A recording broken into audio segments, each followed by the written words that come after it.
Trump administration dealing with fallout this morning from one of the president's executive actions. Dozens of people have been detained across the country because of an order that blocks citizens of 7 different countries from entering the country. The detainments sparking protests at several airports this morning. It comes as Congress is getting ready to take on the president's aggressive agenda. Issues of immigration, who will pay for the controversial border wall, topping the list. We're also awaiting President Trump's Supreme Court nomination later this week and a handful of cabinet confirmation votes as well. Joining me right now is Congressman Steve Scalise, the House Majority Whip. Sir, good to have you on the program. Thanks so much for joining us, Congressman. Morning. Good to be back with you, Maria. First off, give us your take on what's happening this morning, where we're seeing this challenge, certainly from a federal judge from Brooklyn, temporarily blocking the Trump administration from deporting U.S. refugees and visa holders from those 7 Muslim countries. Well, the bulk of the order is still going forward, and I think, Maria, the most important point is that President Trump ran on this. This is something he said he would do to protect America, to keep America safe from countries that cannot be vetted when they're sending people to our nation. And so if you look at Syria, for example, you've seen FBI and every other intelligence agency say they can't tell you who's coming in. ISIS has already said they're going to infiltrate these refugee programs, and we've seen it as a disaster in European countries where they've actually carried out terrorist attacks. So I think this is important to protect America's security. Let's look at this, take a pause, and see if we can put real vetting in place to protect America from terrorists. What does that vetting involve? You know, people are questioning this morning how the president chose these 7 countries. Now, I recognize these are the leading places where terrorism exists, these 7 countries. But there's a question about Qatar. There's a question about Saudi Arabia. Afghanistan, not on the list. Right. And if you go back, there's a 2015 and a 2016 law that a lot of this was based off of, where many of those countries were listed by name. Obviously, there are other countries where we have a better ability to vet. And that's really, I think, what's at question here is some of these nations, Syria, for example, there are no records on pretty much any of the people coming into the United States at a time when ISIS is saying they're going to infiltrate the program, and they've done it. So I think it's very prudent to say, let's be careful about who comes into our country to make sure that they're not terrorists. Right. Congressman, let's look ahead for a moment. Let me switch gears to what's going on next week. We see that there are Senate aiming to end the debate on Secretary of State nominee Rex Tillerson on Monday. We are expecting a vote by the Senate Judiciary Committee on GOP Senator Jeff Sessions to be the Attorney General. What are you expecting in terms of these nominees getting confirmed this upcoming week? I would like to see President Trump's entire cabinet get pushed through the Senate, ultimately voted on by the Senate this week. And I'm glad that Majority Leader McConnell has been aggressive in saying that this is a president's prerogative. You saw President Obama, when he came into office, got the bulk of his cabinet approved on day one. For whatever reasons, Democrats wanted to block President Trump from having that ability. But I'm glad to see that the Senate's being aggressive and moving forward in their role, and that is to make sure that the president's cabinet are looked at. They've had all of these hearings, but ultimately you've got to give the president the ability to run his administration and get our economy moving again. And of course, we're expecting Andy Puzder hearing for Labor Secretary taking place on Thursday in front of the Health, Education, Labor, and Pensions committees.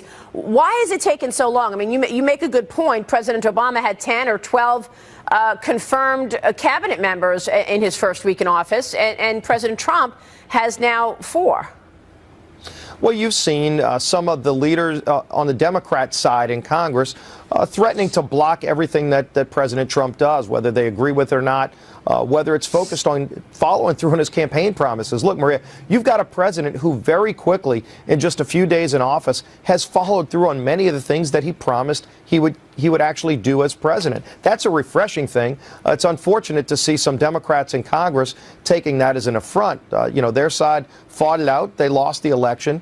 Shouldn't they be celebrating the fact that somebody's actually following through on the promises they made to the American people instead of trying to block President Trump's agenda? They ought to be trying to work with him. So do you think the Republicans have the votes to get every nominee through? I think they do, and I think they should, because this is a very strong cabinet. If you look at the background of these cabinet picks, they're people who are well equipped to carry out the work of the American people, focused on getting the economy moving again, focused on reasserting the United States of America's strength around the world to our allies and our enemies. I think that needs to happen quickly. I'm glad to see that President Trump brought forward such strong cabinet picks. Congressman, I know that the open enrollment period ends for coverage through the Affordable Care Act next week on Tuesday. Where do we stand in terms of a replacement on Obamacare? And it sort of feels like the Affordable Care Act and Obamacare has been taking all of the oxygen in the room, not leaving much for tax reform and the other priorities. Give us your timeline in terms of getting these things done. Sure. We've laid out a 100-day and a 200-day agenda. Obamacare is front and center. Getting the economy back on track, creating jobs has been mission one.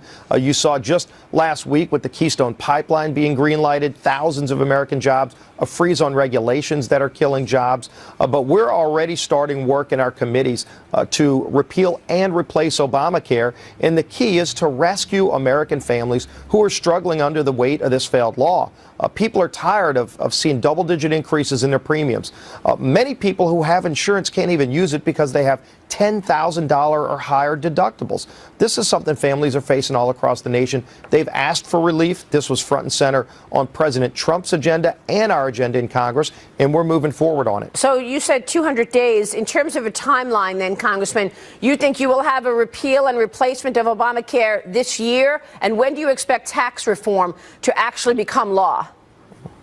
Well, the first thing in the budget process has to be Obamacare, and then the second budget we're going to do, first time in our country's history since the 1974 Budget Act, that we will have two budgets done in the same fiscal year, and that allows us not only to go after gutting Obamacare and replacing it, but then also putting forward major tax reform that creates jobs and makes our country competitive again. That will come right after Obamacare. All right, we will leave it there. We'll be watching the developments, sir. Thanks so much for joining us.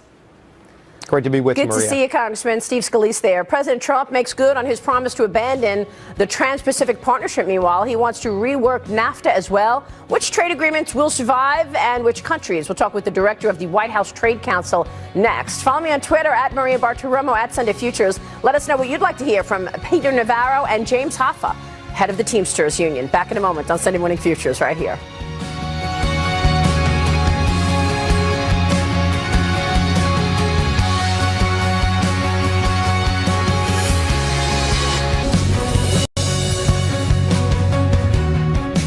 Welcome back. President Trump calls NAFTA a one-sided trade deal that benefits Mexico more than the United States.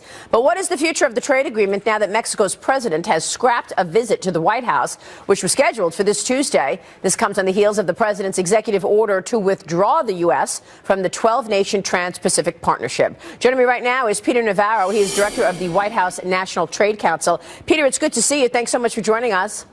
Good morning, Maria. I want to talk about the Trans-Pacific Partnership for sure and the overall trade mentality with the new administration. But let me start with this rift with the Mexican president. A lot of people are worried now that that meeting has been canceled, that that's going to mean that NAFTA is getting completely redone. What are the implications here? Well, let's quote Green Bay Packers Aaron Rodgers. Relax. We're going to get a great trade deal done with Mexico and Canada at some point, but the president is absolutely right.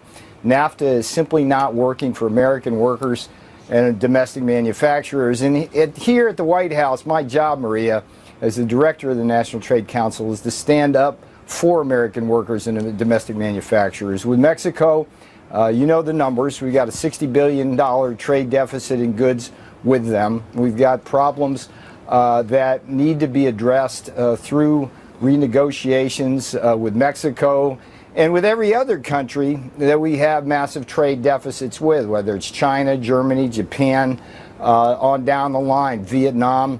What President Trump did this last week was historic. That was the fastest out of the gate you've ever seen any American president on jobs in the economy. And we saw the Dow go over 20,000.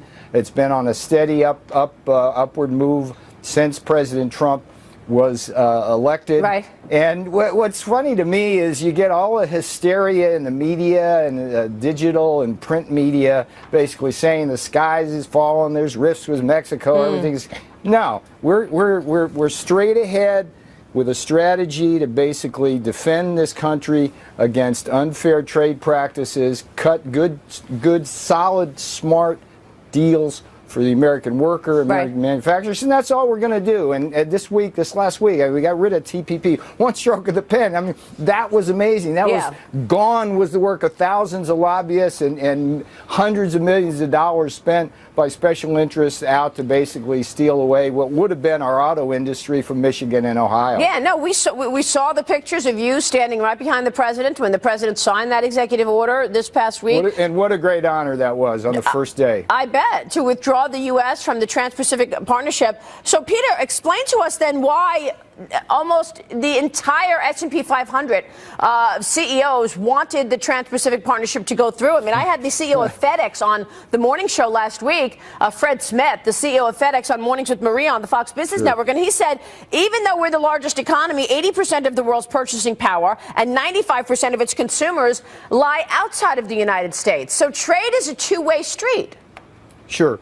Well, let's be clear. The TPP was flawed because it was a multilateral deal. That's not what the Trump administration is going to do. The problem with multilateral deals is we reduce our bargaining power and we surrender our sovereignty. I mean, in the TPP, the Kingdom of Brunei would have had the same vote as the United States of America. That's absolutely absurd. Now, let me assure the CEOs of the S&P 500 that we fully intend, and if you read the executive order very carefully, we fully intend to negotiate bilateral trade deals with every single country that comprise the TPP. When we do bilateral negotiations, we get a much, much better deal for the American worker, the American domestic manufacturer. Unfortunately, a lot of these S&P 500 CEOs just love going to China or Vietnam or Cambodia or anywhere else around the world where they can use cheap labor and pollution havens, make their goods, go to a tax haven, and then sell them back here to America.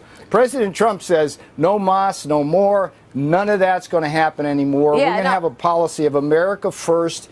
And what's good for the CEOs of the S&P 500 aren't necessarily what's good for America, but they're going to be good for the S&P 500. And I could see why the mentality of, as part of NAFTA, for example, the idea that it's okay for companies to take production and send it to anywhere, do production anywhere you want, and then especially Mexico where it's much cheaper, and then sell products back to the U.S. became a template for lots of other trade deals, and that's why wages have been stagnant for 20 years. I get that, but are you willing to go to a trade war? I mean, it sort of felt like that on Friday when the president of Mexico said, you know what, there's no reason for this meeting. I'm not coming on Tuesday. We're going to have trade peace. Here's the vision. It's a very simple vision. What we got to do is understand that when we see these big boxes in America, which say Ford or GM or Carrier or whatever on them, right? What's going on now too much is that we're simply assembling products in those big boxes using components from everywhere else in the world but America. And the vision really is to keep Ford and Carrier, GM here with those big boxes, but more importantly, make those components in America or in a NAFTA arrangement with Canada and Mexico, so we have like a powerful North American engine of prosperity. Right. And so the vision, President Trump, he's just amazing. I just every time I'm in his presence and listen to him talk about the economy, it's just amazing how he sees how important it is to regain the value chain, to regain the supply chain, because that's where the jobs are. You got manufacturing jobs. You take a country like Germany.